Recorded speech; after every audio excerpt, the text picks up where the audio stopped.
Welcome to the All We Do Is Talk podcast. I'm Nathaniel at nmoody804 on Twitter. You can follow me there. Joined by Isaiah Harris. How you doing today? What's good, y'all? How y'all doing out there? Getting ready to give y'all some NFL football predictions for Week 1. We'll start off with one of the more exciting matchups of the weekend. Pittsburgh Steelers at the Buffalo Bills. Bills have a 6.5 point favorites at home. What do you think about that, Isaiah? So I'll take the Bills to cover. This over/under's got me questioning though.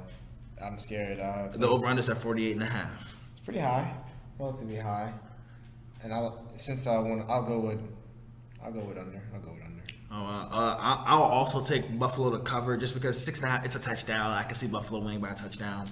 I'll take the over though. I think these are two really, really good offenses. I don't think Ben is as done as people make him out to be. He did look good in preseason. He was fine for 75% of the year last year. And the Bills defense isn't great. It's good. It needs to improve, especially in the secondary and in the pass rush. But it's not an outstanding defense in my opinion. I think Pittsburgh will be able to move the ball. So I'll take Buffalo at 6.5, -6.5, but the over as well. All right, so game. It'd be a big matchup between Buffalo's. Oh yeah, Buffalo's pass rush and the Steelers O line. We'll see who can be able to take advantage of a good matchup. These are two teams that are going to be expected to be in the playoffs this year. Playoff seeding matchup right away. All right, so I guess I'll go to the next game. All right. It's going to be New York Jets at Carolina Panthers. The Darnold Bowl. You never want to. If you're in the Darnold Bowl, it's probably in a game that's not that interesting. I think it's gonna be a good game, but how can it with all the bad injuries the Jets have suffered in just the last couple of weeks? So I'll take Panthers to cover, and I'll hit the under because I don't. What's the under at? 46 or 45 and a half. Mm-hmm. Yeah, I don't think the Jets will be that good. We'll score over 17 points. Yeah, I agree with you 100%. We don't expect the Jets. The Carolina Panthers do have a really, really fast, really young, and I think it's going to be a really, really good defense this year, especially with Burns, Gator Gross Matos, and those guys on the edge.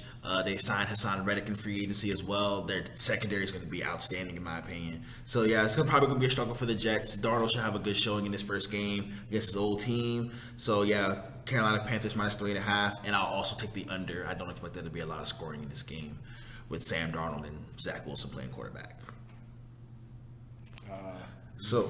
We can move over to probably the least exciting matchup of the week.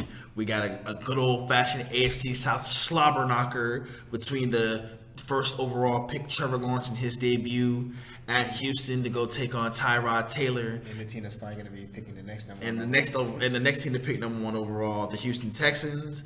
The Jaguars are road 3-point favorites. Over under at 45.5. What are you thinking about, Isaiah? I'm not gonna bet. I'm not gonna probably place a bet down on this game. But since we so you're saying fade? You fade this is what you would say. Heavy fade. But if you're interested, if you're a Texans fan or a Jags fan trying to make some money, I'm sorry. You can go first if you're ready to. I'm going to take Jacksonville to cover this pretty easily. I think Trevor Lawrence going to put on a show in his first game of his career. It's going to give Jacksonville a great momentum start to their season. The Texans defense is not good. The Texans offense is not good. Jacksonville's not good either, but they got Trevor Lawrence, and that'll be the difference. So I'll take Jacksonville to cover. Over under 45.5. I'll go under. Neither of these teams are that good to be scoring a whole bunch of points on offense. So I think it'll be a low scoring, ugly bottom of the NFL affair. I agree. I'll just under. I just know I'll hit the under. Jags to cover. All right, you want to move on to the next one on the little interconference matchup? This should be interesting. Arizona Cardinals versus the Tennessee Titans. The last two teams to trade for a top 3 receiver going at it. It's interesting. The Cardinals are only 3-point dogs on the road in Tennessee. Tennessee's defense is terrible. It is pretty bad.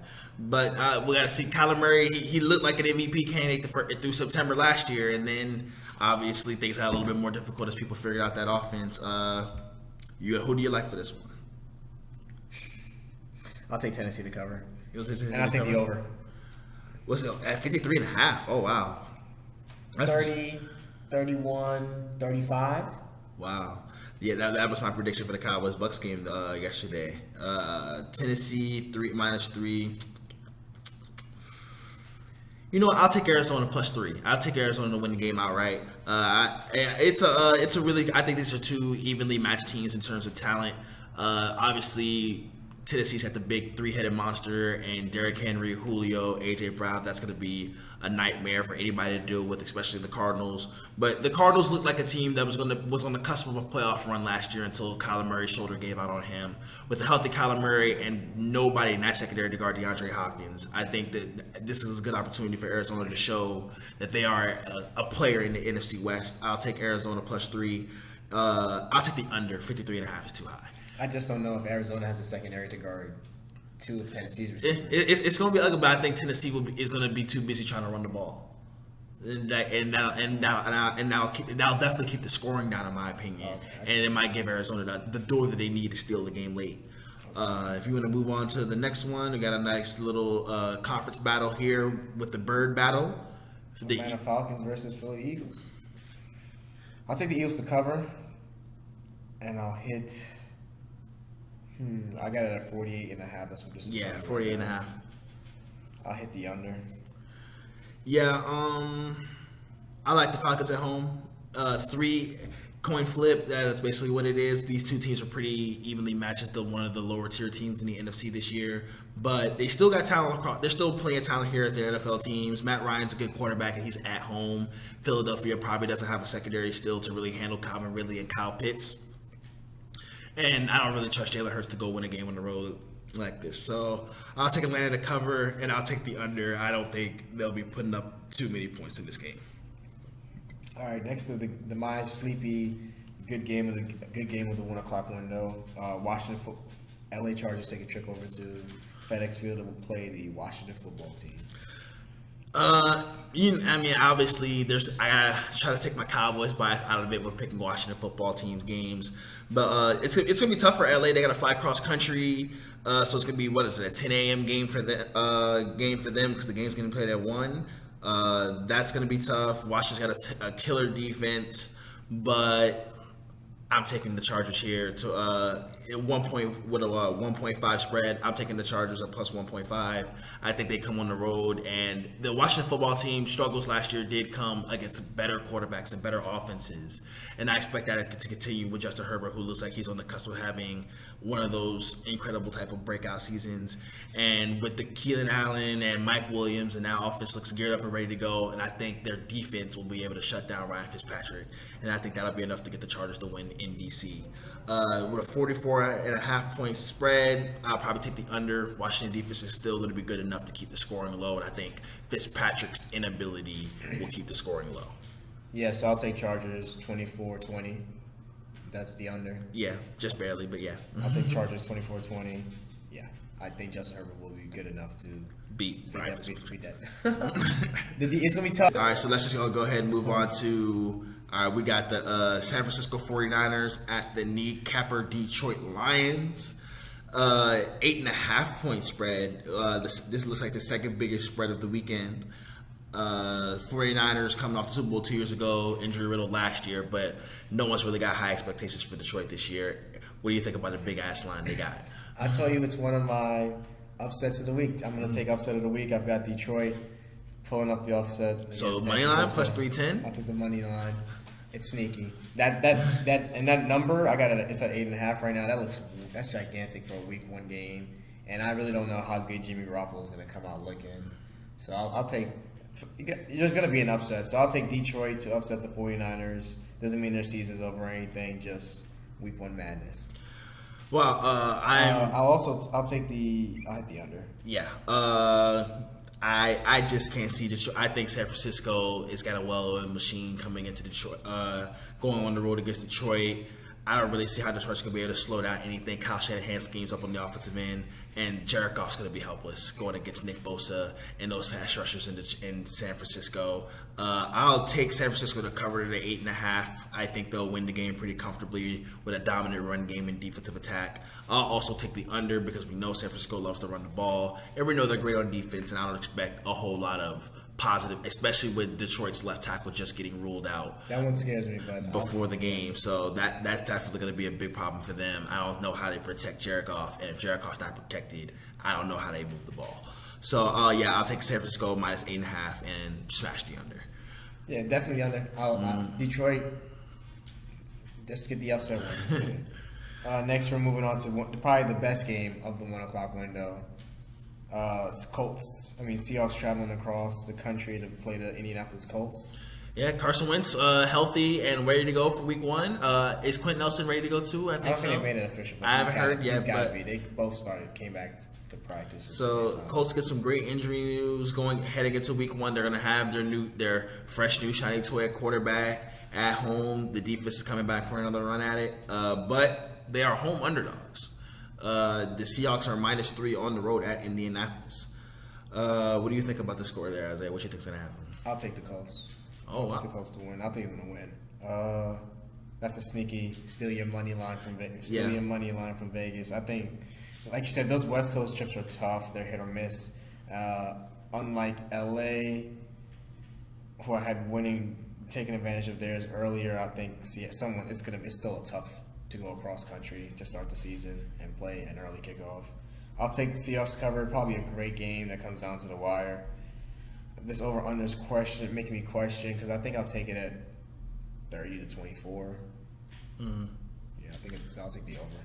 Okay, this is actually a really tough one. This feels like a really pick'em game. I really don't know what to expect from Carson Wentz. I think that's probably the biggest X factor. If Carson Wentz looks like the Carson Wentz of 17, 18, 19, the Colts should win this game. I think they're just as talented, if not more, and they're at home. I think that would give the Colts a slight edge. But if we see the Carson Wentz that we saw most recently, that could spell problems. And I think Russell Wilson, who is known to come out firing early in the season, could burn the house down in Indianapolis. The defense is gonna be tough. The defense is gonna be tough for DK Metcalf and Tyler Lockett. With Russell Wilson in tow, no defense is safe from being able to hold those guys off. So I'll take the Seahawks -3. I think it'll be a close competitive game, but in a game that I expect to come down to the wire, I trust Russell Wilson to finish it down the stretch. And I'll take the over at over 48.5. I think this will be a pretty good scoring affair back and forth. I guess we can move on to our last game of the 1 o'clock window. Yeah, I guess we could call it that. We got Minnesota Vikings and our out of conference road game at the Cincinnati Bengals and the return of Joe Burrow. Minnesota comes in as 3-point road favorites, which seems a little low compared to what the expectations are for these two teams. Now that I think about it, though, even though the expectations might be different, it's going to be different because these fans are back for the first time in 2 years. So these home field advantages are going to be pretty massive this week. So you know what? I'll try to hit on another upset, and I'll take Cincinnati. I think Jamar Chase will break out of that drops problem and have a big game, show that he's arrived. I'll take the money line. I just really wanted to take a cover because I can see Minnesota getting out of here like Tampa Bay did last night. So I'll take the cover and I'll hit the over. Definitely over. Okay, yeah, this is actually a more difficult one than I was expecting it to be, but I think Minnesota with a rebuilt defense with their defensive line, with the addition of Dalvin Tomlinson, addition of Daniel Hunter, Patrick Peterson, Anthony Barr's back for them as well. Everson Griffin's back on the other side too. I think Minnesota's just a more talented football team. Joe Burrow and Jamar Chase obviously struggled with their chemistry and their just overall rhythm in preseason. And it's just, I think it'll take the young guys a little bit more time to get into their rhythm. I think if this is like a week 8 game, I'd probably be thinking about Cincinnati here. But out of the gate, week 1, Dalvin Cook's going to be fresh and ready to go against a Cincinnati run defense I don't expect to be very good. So, yeah, I'll take Minnesota to cover -3. And we'll take the under. I'll go under 46.5. I think Minnesota will be able to handle the Cincinnati offense pretty comfortably. That should be an interesting game though to see how that's the type of game that could change the trajectory of a season though, because Minnesota's looking to be a good team this year, and I think they're going to be a good team. I just know they're due for some letdowns here and there. Yeah, you can always trust that a Kirk Cousins, Minnesota Vikings type of letdown can happen. And listen, Cincinnati's sneaky. Like we like Joe Burrow a lot. We know that receiving core in Cincinnati has the potential to be super duper dangerous. So Joe Mixon in the backfield. So it's not like it's completely out of the question, but I trust Minnesota. It's a coaching mismatch. Absolutely.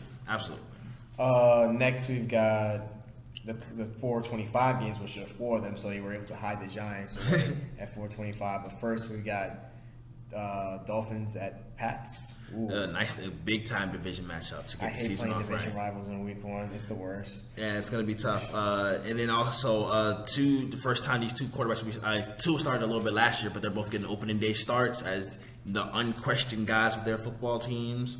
New England's at home, and they're a slight 3-point favorite. A lot of 3-point coin flip type of favorites for your home teams. It seems like the sports books aren't really sure who's going to be taking the W's here. A lot of good matchups. But I think if I had to pick to come out the gate, I think the Miami Dolphins are going to cause Mac Jones problems in his first game of his NFL career. Byron Jones and Xavier Howard in the backfield. I think they're going to be making it. The windows aren't going to be there the way Mac Jones was seeing them in preseason against starting caliber NFL defenses, in my opinion. And as much as the Patriots defense looks revamped, Stephon Gilmore not being around, I think hurts. I think that'll give Tua options to be able to throw the ball. J.C. Jackson is beatable definitely as well. And I think without the Cam Newton run game attack, we got to see how well they're able to run the football. Miami was not a great run defense last year. They're definitely going to have to show us some improvement on that this year. But I think Miami's defense will be able to cause enough turnovers on Mac Jones to steal an upset on the road in game 1. 43.5 point over-under. I'm definitely going to take the under in that. I think it's Belichick scheme versus Belichick scheme. I think we're going to get a low-scoring, ugly affair. You tripping. Patriots in the blowout easily. Patriots 35, Dolphins 17 or 24. Wow. The Dolphins, that was a 10-win team for the Dolphins. Yeah. Don't forget that the Dolphins won 10 games last year. You're tripping. I'm worried about Tua Tagovailoa against a Bill Belichick defense. That Bill Belichick defense has lost some hits, man. That's not the Bill Belichick defense that was making Sam Darnold see ghosts. This ain't the same Belichick defense. You tripping. They'll be all right, like Kendrick Lamar said. You tripping. Patriots in a blowout. Miami beat them last year. That's all I'm saying. Patriots Miami beat them last year, so I don't know why it's so shocking that Miami could beat them like that. Like they didn't walk in there and beat them last year. But Patriots in a classic Week 1 blowout. They might start slow, but they'll get it. They'll just start running up on them soon enough. Patriots in the blowout. So I said 35-17, so I hit the over. Yeah, you're hitting the over big time. All right. I think there'll be a couple. I think there'll be a couple defensive touchdowns in that game. It might be both teams sharing a few. Next, we're moving on to the best matchup of Week 1, in my opinion, and I think a possible AFC Championship matchup, definitely a possible playoff matchup. Cleveland Browns at Kansas City Chiefs. Doesn't look like the sports books really respect that this is a possible AFC Championship matchup with 5.5. 5.5. I see a lot of 3-point spreads here, 3.5, like 3.5 3-point spreads here for Kansas City to get 5.5 against the Cleveland Browns, who are supposed to have the most talented roster in the NFL outside of Tampa Bay. That feels like a pretty big bet that people think Kansas City is going to be able to take care of business. Who you got? I got Kansas City. When Patrick Mahomes plays, it's hard to pick against them.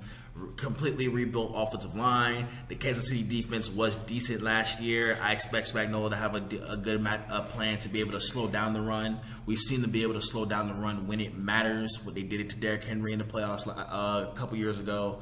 So in this matchup, Kansas City at home, I think Cleveland's been getting put into a spotlight that might just be a little bit too bright for them on this kind of stage. So I'll take Kansas City minus 5.5, but I'll definitely take, even though I think this is the highest over-under of the weekend at 54.5, I'll definitely take the over. I think Kansas City clears 30 pretty easily on a questionable Cleveland defense. I think Cleveland will put up a great fight, but I also will take Kansas City. I think it'll be a great game.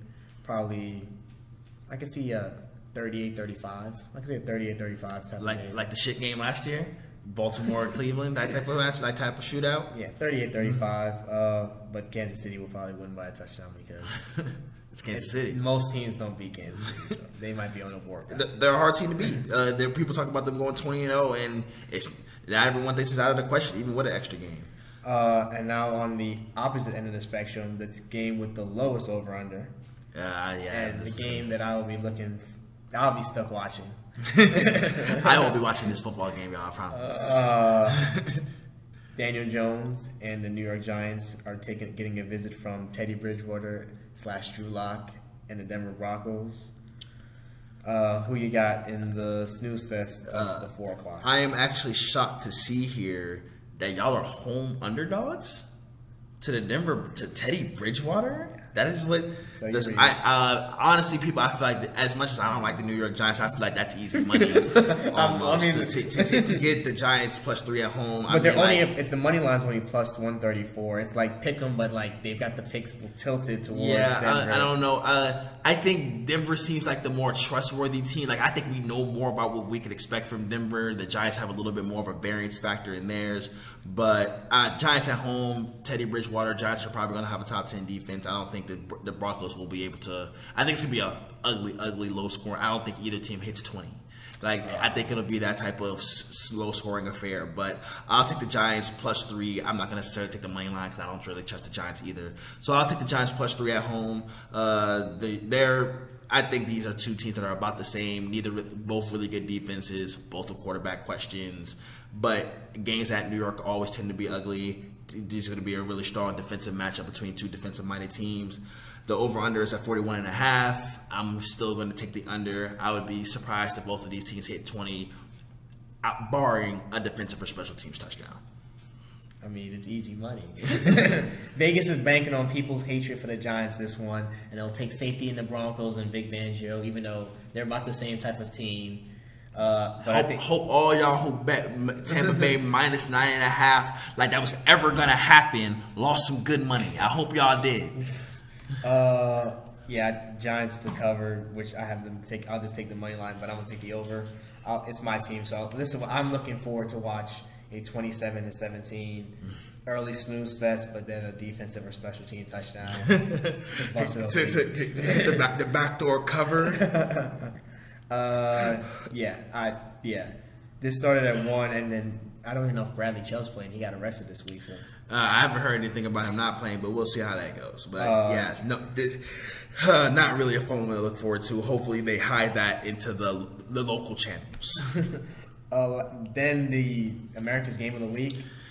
The Green Bay Packers taking a trip to New Orleans, but not even going to New Orleans. They're playing in Jacksonville. Which is the most lit that Jacksonville Stadium will be this year. Will be at this game. This is it's interesting and it's hard to give them the spotlight. I guess it's for Aaron, or do they just really believe that the Saints are still going to be really, really good this year? I'm not sure. But the Packers are a clear favorite at -3.5 on the road against New Orleans. I think the game will be better than expected, honestly. I know that it's easy to clown Jameis Winston, but New Orleans defense is legit. They just traded for Bradley Roby. I don't know if he'll be ready to go right away in week 1, but the Saints defense from top to bottom is outstanding. They really have no weaknesses on any part of their defensive front, linebacker, or in the secondary. So I think the Saints defense will be able to slow down Aaron Rodgers enough, but it's hard to trust Jameis Winston. Jameis Winston is known to turn the ball over. If you turn the ball over and give Aaron Rodgers easy opportunities, it just probably will be too much to overcome. So I'll take Green Bay to cover. Over-unders at 49.5. I'm going to take the under on that. I think New Orleans defense is going to be able to hold the scoreboard down enough, but Aaron Rodgers will make the important plays that are needed to win the game. I'll take Green Bay to cover 35-31. Showcase for Jameis Winston, huh? Over. This is because we know for sure that he's gonna throw at least one pick six. And once that gets thrown, then that's when it's gonna be. Then the scoring can get started. So good battle. Probably a good second half from Jameis Winston overcoming the turnover, and maybe some trick plays from Sean Payton. Get some 2 crazy scores on the board, but in the end, Aaron Rodgers will do what Tom Brady did last night. He'll find a way. That's usually how it goes. He'll find a way, and we know no one likes getting robbed more than the playing games in New Orleans, and Aaron Rodgers is the benefactor. So somehow, some way, he'll find a way. I expect the game to be close. I think the Saints defense will step up at home. That's going to be the first time they've had that crowd. Actually, no, they're in Jacksonville. Actually, and where it's apparently going to be way more Green Bay fans. Oof. Yeah. That definitely makes it tougher. But yeah, as someone who's already picking Green Bay anyway, makes sense. Green Bay will cover. This is my lock of the week. The Sunday night battle. Yeah, I mean, why? It's a disservice. The NFL probably was hoping that Justin Fields would be out here, but he's not. What's the matchup? That'd be a disservice to Justin Fields. for the viewers. And yeah, it's gonna be ugly. So we got the Chicago Bears at the LA Rams. Two of the last teams to beat the Bucs in the regular season, actually. But in this matchup between Andy Dalton and Matthew Stafford, two quarterbacks on new teams. The Rams are a pretty significant 7.5-point home favorite at home against Andy Dalton because for some reason, why? We have to watch Andy Dalton play on Sunday Night Football. We got a pretty a decent over under actually at 46.5 as well. I guess I'll just go ahead and give my opinion first. The Rams will cover because Andy Dalton's playing, and there's not just that. No, it is just that. Andy Dalton's playing, and that O-line is bad, and that defense is overrated. So it's going to be pretty tough. It's an uphill battle all night long. I think the defense actually still has enough talent to be able to make things happen on that end. They were getting worked by Mitchell Trubisky in the preseason. Preseason don't matter. I mean, they had starters out there. Preseason don't matter. When Khalil Mack gets to go out there and start putting pressure in people's faces, it makes game plans harder. He's the only good player in that defense. Akeem Hicks is still really good too. Roquan Smith is still really good over there. They still got guys like Eddie. He's the only elite player on that defense now. I mean, but yeah, he's a special player though, and Khalil Mack's the guy who could game wreck for you. But this is all to say the Rams are still going to cover the 7.5 points, a significant 7.5 point spread because they're a better football team, and because the Bears are playing with one hand tied behind their back, with Andy Dalton playing quarterback. I think Justin Fields should be out here playing. It's a blessing to not throw him out. It's a blessing he doesn't have to go. Listen, the Rams defense is going to have regression. Like they lost multiple starters out of that team, in the secondary and on the defensive front. We know they got Aaron Donald. We know they got Jalen Ramsey. Those two are going to be elite. Those two are going to be playmakers. This is a mismatch. But I think if Justin Fields were out here, he would be having more of an opportunity to make plays. I hit the over, but I'm still gonna. I would have said in both cases it's going to be a cover. But yeah, the Rams will cover. I think I agree the Rams will cover either way, but I think that's the difference between an 8-point game and maybe a 25-point game that we might get on Sunday Night Football. That's what makes the over/under weird because I'm going to take the under because I think the Bears defense is decent enough to slow down the Rams offense a little bit, and the Rams are. I don't expect Andy Dalton to do a whole lot, so I'll take the under. I mean, if it's going to be like. So you think 24-10? 24-10, 28-10. That's what I had in my head actually. I was thinking more of like a 35-17, and that's how you can. But like a lot of Phil padded with some garbage time. I mean, that's what you hope, but like I think the Bears are gonna have a hard time moving the ball. So I'll take the over. And I'll take the cover. But this was. I don't even know how this. Who thought this was ever gonna? Who put this matchup on TV? Yeah, this is really bad, and it really don't get much better on Monday night. As we go to the mass unit known as the Baltimore Ravens and the Vegas Raiders. The team that hasn't had a losing season in 3 seasons. Yeah, just 8-8. But it's Vegas. It's the first game with fans in Allegiant Stadium, so that's going to be exciting. We're going to get a chance to get a great look at the Death Star. It's going to be jumping over there. Derek Carr is fine quarterback, one of the top. I still think he's a top 15 quarterback in this league. They got weapons in Henry Ruggs and Brian Edwards. Darren Waller might be the best tight end in the league this year. So it's not like Vegas. It's completely devoid of interest, but with what's going on with Baltimore and just the lack of interest in thinking the Raiders are going to be a playoff team, some rough primetime matches we got coming up this weekend. Some rough primetime matchups. I'm taking Vegas money line. I think Vegas pulls off the upset. You think the injury is going to be that important for Baltimore? I think it's a 26. Let me look at this. 26, 20. I can see 26-24. I can see 26-24. That would actually be the under. Really? 50.5 point over under. Actually, I'm actually surprised about that. I'm gonna take Baltimore to cover on the road.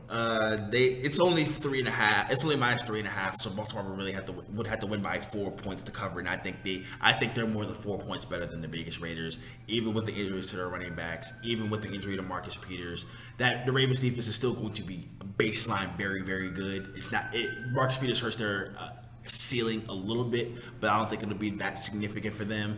And Lamar Jackson's going to be the best player on the football field. The Raiders have not had a defense top 20 in like 15 years, and I don't expect it to be top 20 this year. They did look fine in the preseason, but they're not ready for the Lamar Jackson show on primetime Monday Night Football.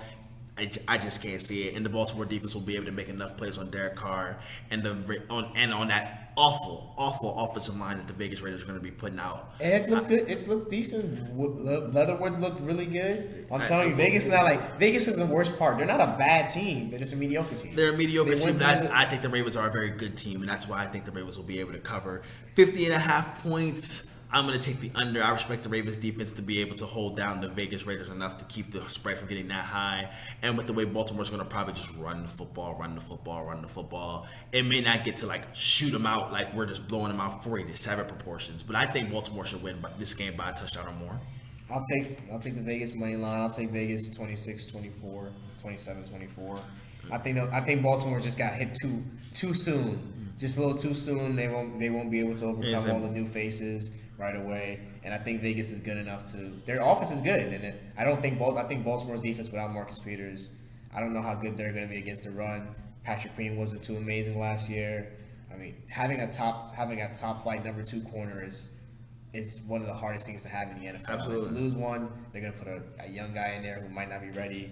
He might just be lined up they might just put rugs out there. We got to see how they take it. The Raiders haven't been able to take advantage of having him. They'll have something else. Unless they're playing the New York Jets. And then Darren Waller against Patrick Queen.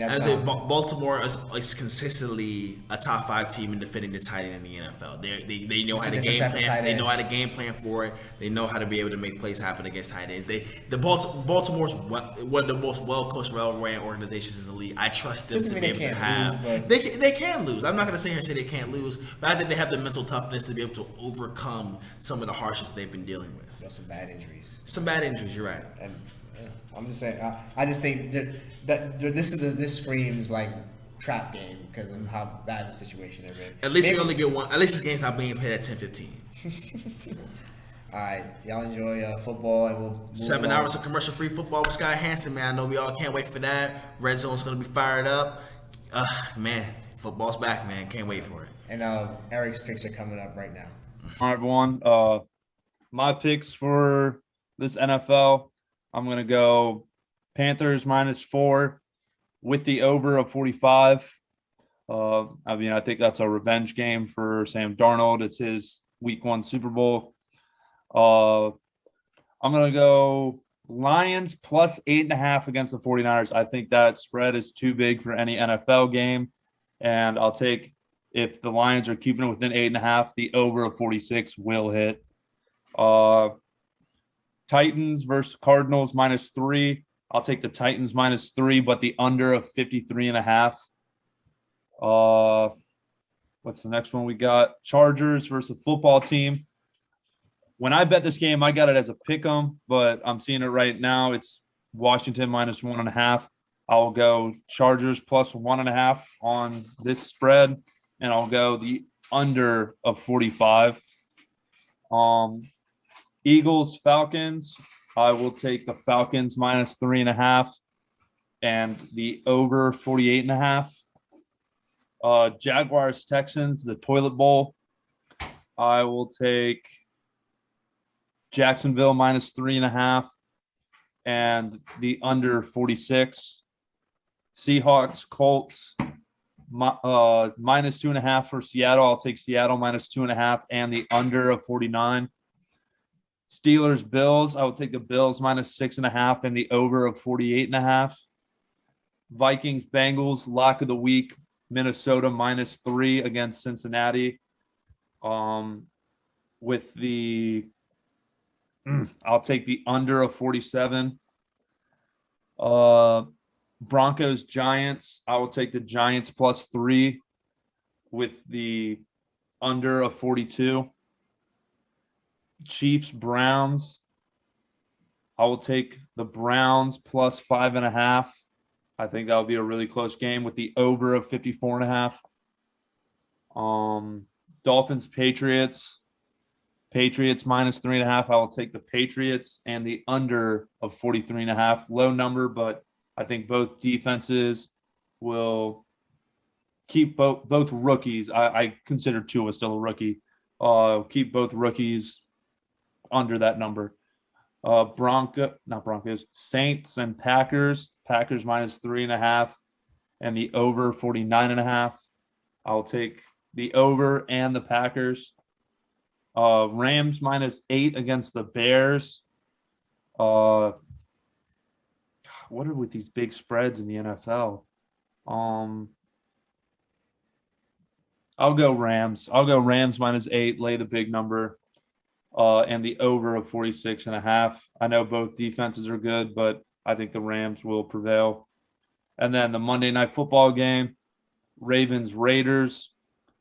With all these injuries to the Ravens, I'll take the Raiders +4. I think it'll take a week or two for the Ravens to figure out themselves on defense without Marcus Peters and try to figure out a run game with Murray, and maybe Bell will get pulled up to the actual roster. And I will take the over of 50.